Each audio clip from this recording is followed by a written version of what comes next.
नमस्कार दोस्तों, मैं आपका दोस्त अजीत कुमार यादव, जीव विज्ञान विशेषज्ञ, फतेहपुर के आईसी इंटर कॉलेज फिरोजपुर से। मैं आप सभी का अपने YouTube channel Ajit biology club में हार्दिक स्वागत एवं अभिनंदन करता हूं।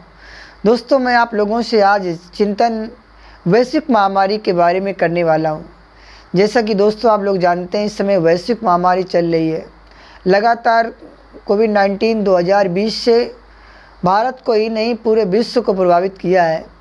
उसका सबसे बड़ा रीज़न क्या है कि हमने जो भी हमारी प्रकृति है, प्रकृति को लगातार हम लोग अपने अनुसार ढालते चले जा रहे हैं, प्राकृतिक वस्तुओं का अतिदोहन कर रहे हैं। उसी का आज परिणाम है। हम लोगों ने प्रकृति यानी गॉड के द्वारा जो भी चीज़ें हमें प्रदत्त की गई हैं, उन चीज़ों का हमने सही ढंग से उनका समायोजन अपने जो भी हमारे ऊर्जा के संसाधन हैं, उनका हम लोग सही ढंग से यूज नहीं कर पा रहे।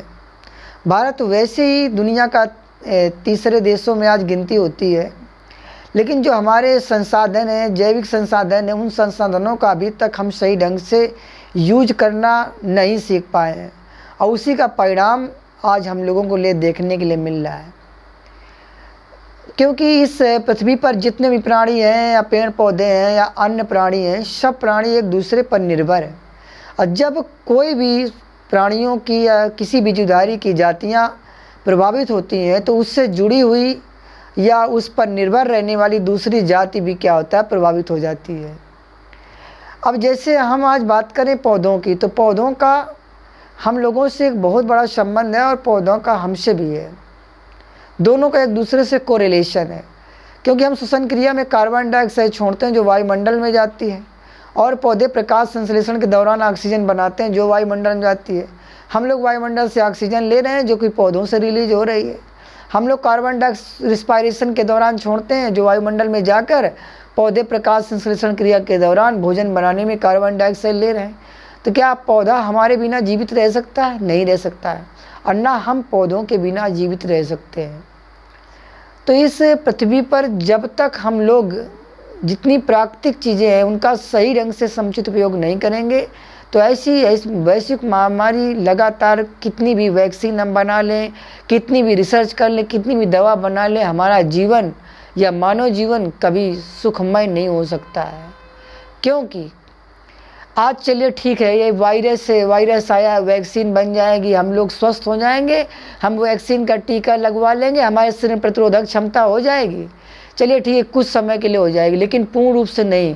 क्योंकि वायरस में क्या होता है, म्यूटेशन होता है, उत्परिवर्तन का गुण होता है। आज इस वायरस का हमने मान लो वैक्सीन बना लिया, इसमें नया म्यूटेशन आ गया। लगातार आप लोग 2020 से देख रहे हैं कि म्यूटेशन होते होते वायरस आज इतना एक्टिव हो गया है कि उसमें जो भी हमारे एंटीबायोटिक दवाइयाँ हैं वो हमारे शरीर पर काम नहीं कर रहे हैं। और इस समय जो वैश्विक महामारी कोरोना जैसी महामारी का जो वायरस है, इसकी जो लहर इंडिया के अंदर चल रही है, लोगों में लगातार आंकड़े आप लोग देख रहे हैं क्या हालात हैं देश पे। क्योंकि इस समय जो वायरस है उसमें म्यूटेशन से काफ़ी सक्रिय हो गया है, और जिसको छोटी मोटी एंटीबायोटिक दवाइयाँ इस पर असर नहीं कर रही हैं। इसीलिए तो आज हम लोग ये समस्याएँ देख रहे हैं। लगातार अस्पतालों में, कहीं रोडों में जगह नहीं बची है। आज लोग ऑक्सीजन के अभाव में लोगों को मृत्यु हो रही है। तो क्यों हो रही है? क्योंकि हमने अपनी प्राकृतिक चीज़ों को सही से इस्तेमाल नहीं किया, उन जैविक संसाधनों का सही से यूज नहीं किया हम लोगों ने। आप लोग देख रहे हैं कि ऑक्सीजन के अभाव में हमारे देश में इस समय 50,000 लोगों की जान जा चुकी है।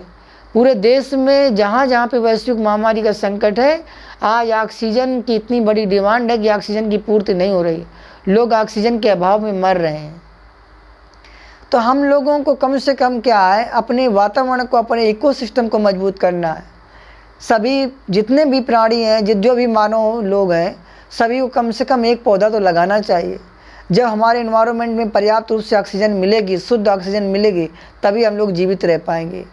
अरे हम लोग कहाँ सुरक्षित रह पाएंगे जब हमारा एनवायरनमेंट सुरक्षित नहीं रहेगा। हम लोग मास्क लगा लेंगे, हम लोग ऑक्सीजन का सिलेंडर लगा लेंगे, लेकिन बाहर कब तक हम लोग सुरक्षित रख पाएंगे अपने को? तो जब पहले हमको अपना एनवायरनमेंट अच्छा बनाना है, हमें अपना पर्यावरण अच्छा बनाना है, और जब हमारा पर्यावरण अच्छा होगा, हम अपने जैविक संसाधनों का सही ढंग से समुचित रूप से उपयोग करेंगे, तभी हम स्वस्थ रहेंगे। अदरवाइज़ कितनी वैक्सीन बना लें, कोई भी दवा बना लें, नए नए वायरस आते जाएंगे, नई नई बीमारियों से हम लोग ग्रसित हो जाएंगे। आज के ज़माने में हम लोग जो भी खेती कर रहे हैं, जो भी हम फसलें उगा रहे हैं, आज उनमें गुणवत्ता नहीं बची है। गुणवत्ता ना होने की वजह से हमारे शरीर में न्यूट्रिएंट्स की कमी होती चली जा रही। हम लोग छोटी छोटी बीमारियों से लड़ नहीं पा रहे। हमारे शरीर में लगातार प्रतिरोधक क्षमता कम होती जा रही है। उसका यही रीज़न है दोस्तों। तो दोस्तों, मेरा कहना है, सब लोगों से बहुत हाथ जोड़ के निवेदन है कि आप लोग प्रकृति की दी हुई चीज़ों को सही ढंग से यूज करना सीखें और प्राकृतिक चीज़ों का दोहन न करें। आने वाले समय में इससे ज़्यादा भी बदतर हो जाएंगी स्थिति। हम लोग जब तक अपने एनवायरनमेंट को सुधार नहीं पाएंगे, कभी भी कितने भी एसी कूलर सारी सुविधाएं हम लोग कर लें, कभी भी हम सुख से जीवन नहीं जी सकते हैं। तो प्रकृति को पहचानो और प्रकृति के शरण में जाओ। जो भी हमारी सभ्यता है, हमारी प्राकृतिक चीज़ें हैं, उनका संरक्षण करना हमारा परम कर्तव्य है। आज मैं इतना ही कहना चाहूँगा दोस्तों। नमस्कार। Watching this video, thank you so much.